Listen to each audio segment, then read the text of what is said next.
Greetings petrolheads, welcome back to Automation the Car Company Tycoon game. Today I'm going to be reviewing the first 3 entries of the BJSCC challenge, and I'm going to go by the order that the cars were sent in. So the first one was the Mamushi GT by Sedan 57 Chevy. Second one was the Avlov by that was Stale Mahoney, and then the third one was the Rondini Raven by Joao Pedro Villa. I hope I pronounced that correctly. But in any case, before we really get started, if you hear vigorous controller movement, like analog stick movement, that's Alex playing Steep in the background, so don't worry about that. So the Mamushi GT is Mamushi, by the way, that's a specific kind of Viper that only lives in Japan, and it's kind of cool that he chose this sort of name given the body type he used, which is the sort of Dodge Viper body from the workshop. So let's see what's underneath. We got an AHS steel monocoque, we got double wishbone suspension all around, we got partial aluminum panels, so that's pretty nice and simple and reasonably cheap in that regard. Styling wise, I think this is one of those cars that looks not very aggressive, more subtle. And I think that suits this body pretty well. And there's some details here on the side, these sort of stripes, and only one small exhaust pipe. It's a little bit of a wolf in sheep's clothing. It's a little bit of a sleeper, even you could say. Yeah, it's got a little hood intake, but it's actually. That's not doing that much to make this car look more racy or more aggressive. It still looks pretty subtle. I'm liking that, especially also with the gray color. I will go over the basics of the car by just clicking the design here. So we got 2 doors, 4 seats, sport interior. It's a rear-wheel drive. It's got a 6-speed manual gearbox. Weighs 1,350 kilograms. We got a 2.5 liter inline-6 with 200 horsepower. We'll look at the engine in detail in just a second. And yeah, that's pretty much the most important stuff here. Engine-wise, we get a very high bore and low stroke. We got cast iron plug-in head, we got VVL, so this inline-6 does have quote-unquote VTEC. And then we have a cast iron crank, which can handle these RPMs fine, it seems. And then we got I-beam steel conrods with lightweight forged pistons in order to support these high RPMs. That's fine. Now, the thing with this engine setup and with how high the bore and how low the stroke is, you can stroke this engine up for more power, and that's one of the things about modability that this engine has got going for it. We get a reasonably low cam profile, so that's another point where you can definitely improve this engine. And VVL profile isn't super aggressive either. It is NA, so obviously you could turbocharge it, although of course that is one of the more expensive mods you can do to an engine. We got front personnel configuration. A performance intake is going to give you some cheap extra 2 horsepower. And some better exhausts can, or a muffler delete could also provide some extra power. And overall, we still make 200 horsepower, which is the limit that I set for this community challenge. So everything's good. It's got as much power as it can have. Economy is good at 8.94 liters. I mean, it's decent, at least. It's we have more economical cars in this community challenge, but this isn't bad. What tires do we have? We got medium compound road tires with 225mm width, and we got 16-inch alloy rims. And brakes are vented discs all around. That's great. So that you know, they will even be able to stop the car very well if you add more power. Lots of downforce. So this car could be pretty good around the track. This has got no traction or stability control, but it does have power steering and ABS. And premium entertainment, that's actually kind of interesting here. It's sort of more of a sports GT car, if you will. So how does it do on the track? 7 seconds 0 to 100 is still, you know, objectively that's still pretty quick. Let's see what it does around the track.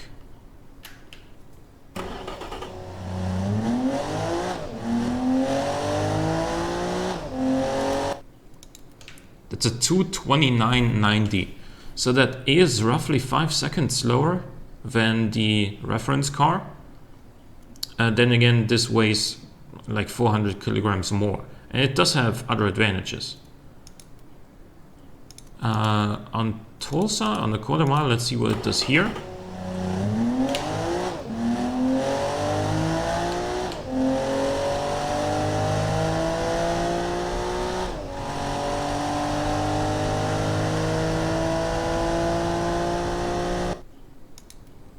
That is a 15.3. So performance-wise, this is slower than the reference car. But that's not everything. This has better drivability thanks to more driver assists. Let's see at the running. The running costs are about even, slightly above the reference car, probably because of the little bit worse fuel economy. Although that's not a big deal. It is cheaper. And it does score better in sport budget, probably because it's cheaper. It also has an, you know, 8 kilometers an hour higher top speed than the reference car, so that ties into sport budget as well. As you can see, that's, you know, top speed is a 5% factor.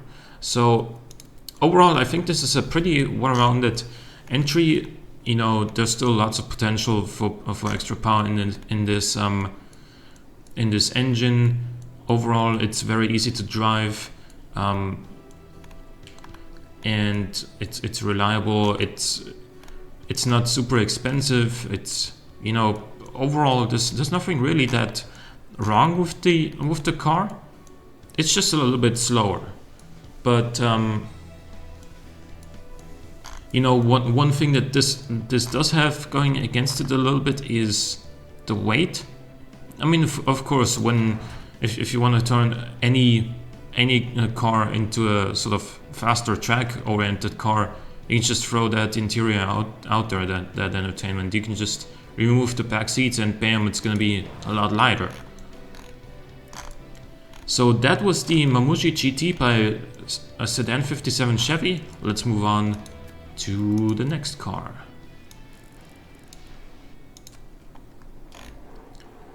So this is going to be the Avlov Casual T Yellow. And it's a nice retro looking car from today's perspective anyway. This really looks sort of 80s, early 90s ish.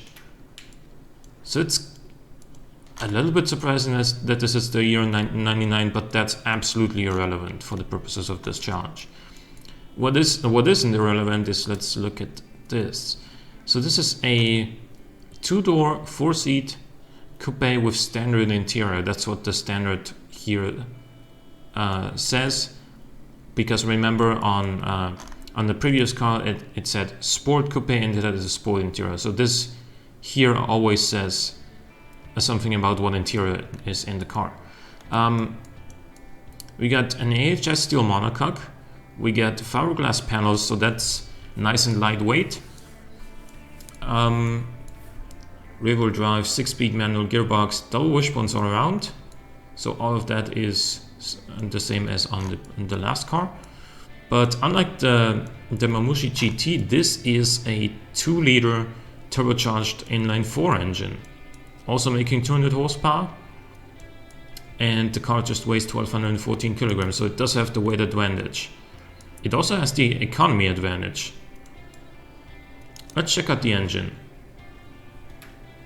So we have a 90 by 78.6 cc, 90 millimeter by 78.6 millimeter, excuse me, that's what I was trying to say. Inline 4 engine, which is from aluminum, not cast iron. And it's got 5 valves per cylinder. And again, you notice that the bore is much higher than the stroke, so stroking the engine up would be a nice way of increasing horsepower. This already has very expensive internals, so if you ever choose to, add more boost or tune the engine in any other way, the bottom end can handle it. So that's nice to know. We got lots of quality in the engine head section, and only a 49 cam profile. That's modest. There's still lots of potential in there. 180 pound-feet of torque is pretty nice, man. That's one of the highest torque figures I think we have in this community challenge.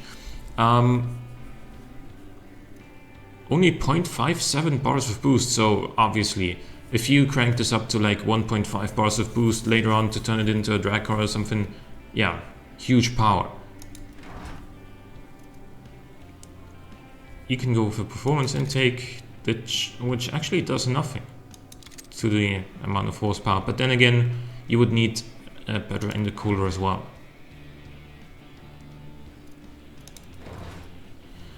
And exhaust, just some extra horsepower to be found there as well. Not much though.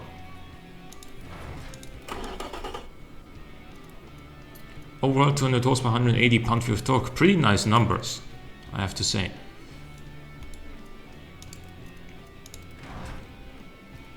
We've seen this. This has got a viscous diff.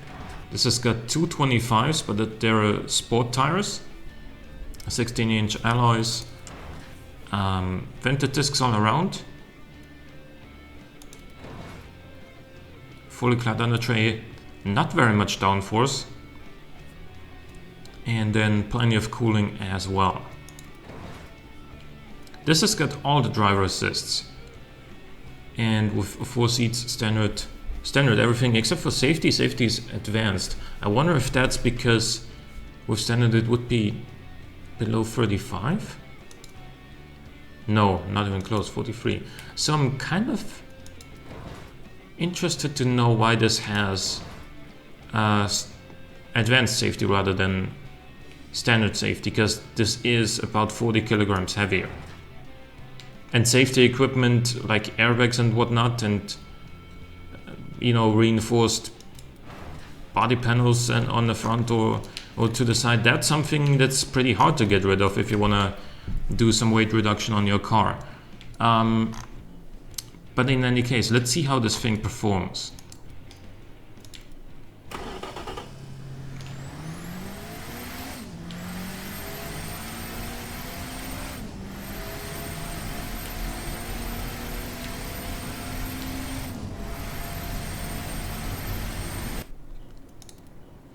So yeah, 14.57 quarter mile, that's so let's round it up to 14.6, and that's not only quicker than the reference car, this is quite a bit quicker than the previous car we've looked at.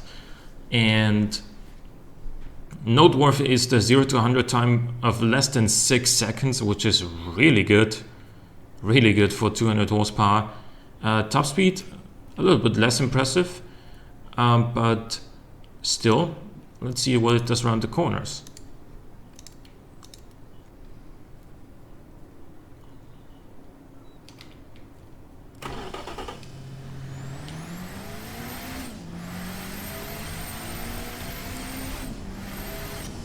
So the reference car, which is actually completely meaningless for the purpose of, well, seeing how all the entries do, did it in 224.5. So 224.4, so this is pretty close, slightly faster. And this does have the power and torque advantage, but it is heavier compared to the reference car. But again, it's pretty meaningless. One thing we haven't really looked at yet is costs. So as far as running costs go, this is cheaper than the Mamushi GT, mainly because it uses a lot less fuel. Service costs are a little bit cheaper as well, although of course service costs are only really relevant once a year.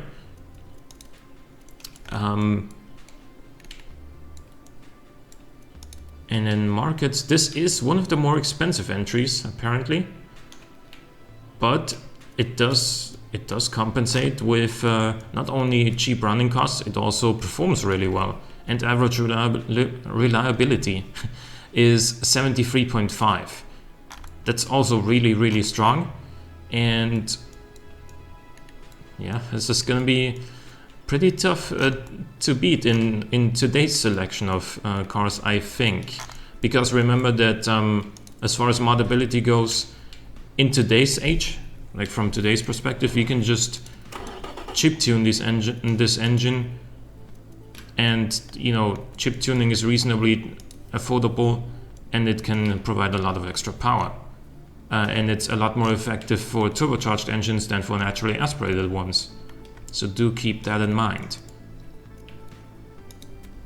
Last but not least, for today's episode, we're gonna have the Rondini Raven, and we're gonna be looking at the stock trim.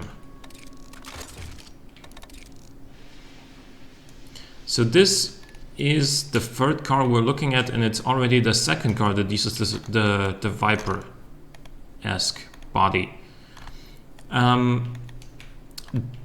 However, the design has a totally different approach, a lot of round lights, and I'm sort of liking that. Back is a little empty, it doesn't really have a rear bumper, but it does have a wing, so it looks pretty good. Very clean and simple rear end, and yeah, pretty simple and clean front as well. We get a nice little lip, and we get a hood. It's not a hood scoop, it's, I don't know what we call these actually. Or at least it escaped me for now. So let's look at it. 2-door, 4 seats, standard interior in this one. Steel monocoque, regular good old steel, and then partial aluminum panels. We get a 5-speed manual gearbox, which is one less gear than the previous 2 cars have had, and then double wishbones all around. Underneath we have a 2.5 liter straight 6, like in the Mamushi GT, but this one makes 182 rather than 200 horsepower, which means maybe there's a lot more potential for tuning in this one. 4 volts per cylinder I see, and naturally aspirated. Let's check out the engine. So this has a much different torque curve from the Mamushi GT. It also doesn't have VVL, so it doesn't have this sort of torque bump in the higher RPMs. We get a cast crank and then I-beam steel converts and forged pistons. Maybe you'd be looking at replacing the crank if you turbocharge this engine, but apart from that, the bottom end can handle it. Much simpler setup here than on the previous 2 cars. Actually, no, the Avlov also had no VVL, but the Mamushi GT had it. but compared to the Avlov, this only has +3 quality, not +11 in the head section, and of course it's not turbocharged. So that's another way of modifying this engine. Important stroke ratio, a little bit more square than the other two cars, but you could still do something there. Excuse me. Yeah, obviously increasing the engine capacity is always something you can, or almost always something you can do to an engine, but it's also always one of the more expensive modifications you could do. So we got a single configuration, no throttle per cylinder, and also no performance intake already on there. And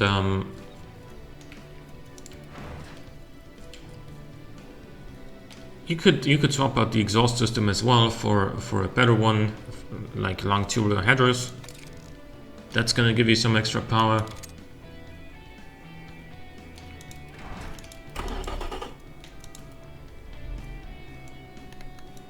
And now let's check out the things this car has got going for it. So we've already seen this 5-speed gearbox. It's got a viscous diff.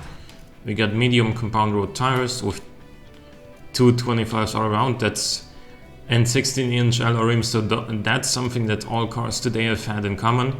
225s on 16-inch alloy rims, and that's like very realistic for a car of this kind. I'm liking that. You got vented discs all around, although only 2 pistons up front and then 1 on the rear. But still, brakes should be good. Actually, excuse me, we have a little bit of brake fade. It's coming from the rear brakes. This is one of the things that I don't really understand about automation. Why does decreasing the rear brake the rear brake size to a ridiculous extent improve drivability? I mean, yeah, I get it with the weight transfer on the braking, like the weight of the car moves to the front, so you need bigger front brakes than rear brakes. But to this extent, with only 1 piston in the rear and only 225 millimeters, that can't be good for drivability. In any case, yeah, you could get rid of that. You could get rid of that brake fade by increasing it a little bit, but let's go down to what it was before. A semi-clad undertray with no downforce or wing angles or anything of that sort at all. Plenty of cooling airflow, standard interior, standard entertainment, standard safety, only power steering, no ABS and no traction control. That's an interesting choice, because ABS is a pretty easy boost to drivability and sportiness actually. Standard springs, gas mounted tube dampers, passive sway bars, so a pretty simple setup here. And let's check out the performance of this thing. 7 seconds 0 to 100. How about the quarter mile?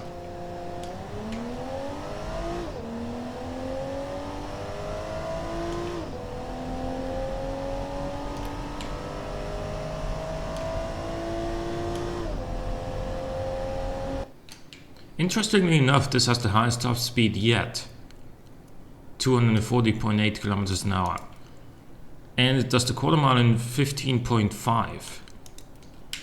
Okay, so I think that, yeah, that's the slowest of the 3 cars we've looked at today. But it's also the first one that doesn't make 200 horsepower.